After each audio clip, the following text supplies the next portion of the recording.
If you're a Marvel fan, you no doubt have seen Loki. If you haven't seen it, Loki is the god of mischief who finds himself in the Timekeeper prison, the TVA, Time Variant Authority. And spoiler alert, the flow of time is controlled by an entity that stops variant timelines from happening and brings order to the flow of time by keeping one branch of time together. The variant beings, like Loki, are thwarted from creating several branches of time because they might lead the universe into theoretical chaos. So how does this relate to Bitcoin?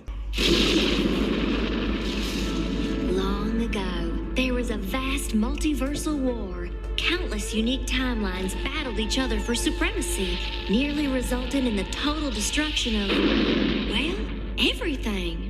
But then the all-knowing timekeepers emerged, bringing peace by reorganizing the multiverse into a single timeline, the sacred timeline. Now, the timekeepers protect and preserve the proper flow of time for everyone and everything. But sometimes people like you veer off the path the timekeepers created. We call those variants.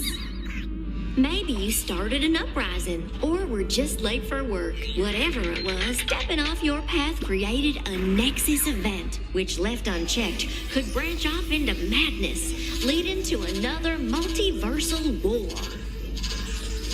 It turns out there have been 12 variants called hard forks since the very beginning of Bitcoin in 2009. These hard forks cause a separate Bitcoin blockchain when individuals mine the same Bitcoin at the same time. This creates a variant blockchain that is spun off of the original timeline of the blockchain.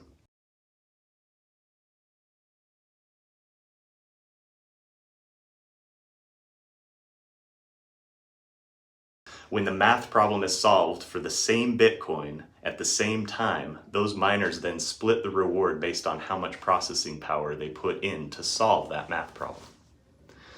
So that sounds great and benign. They split the winnings and the original timeline is preserved.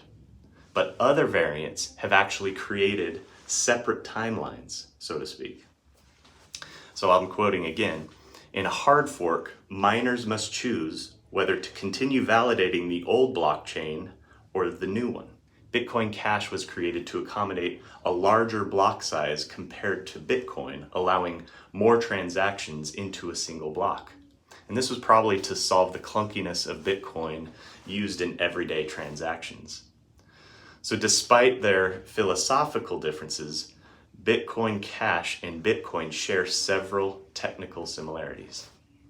They use the same consensus mechanism and have capped their supply at 21 million.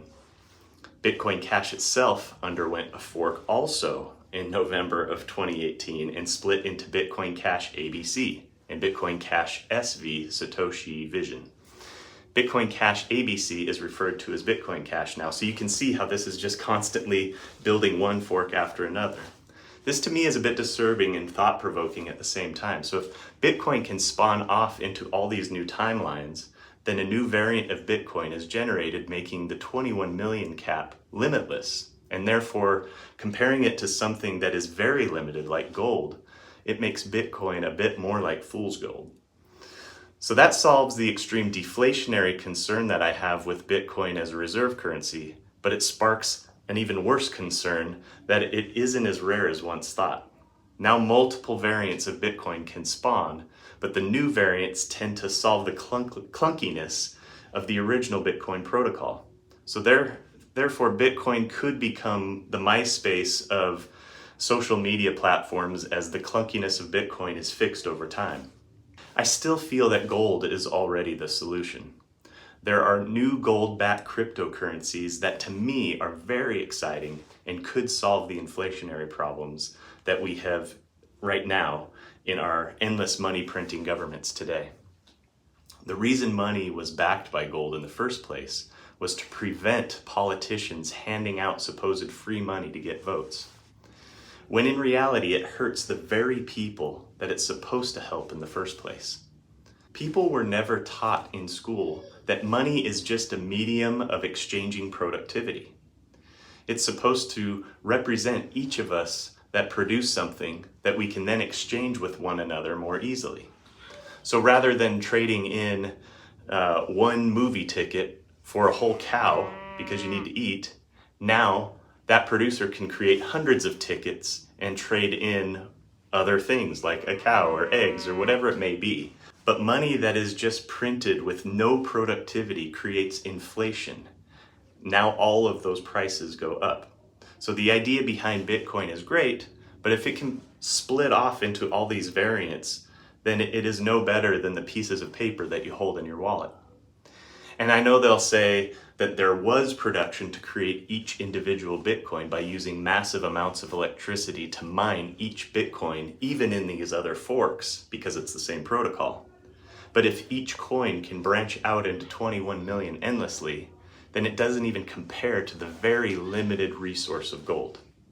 Again, that's why I feel that a crypto-backed buy gold brings 5,000 years of monetary history into this future-based blockchain platform. To me, that is the solution.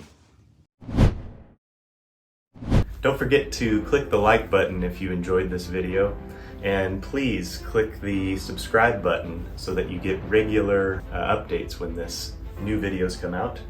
And also, please go to my website where you'll be prompted to join my email mailing list, where you'll always get regular updates on new ideas on how I can put you in the director's chair of your finances.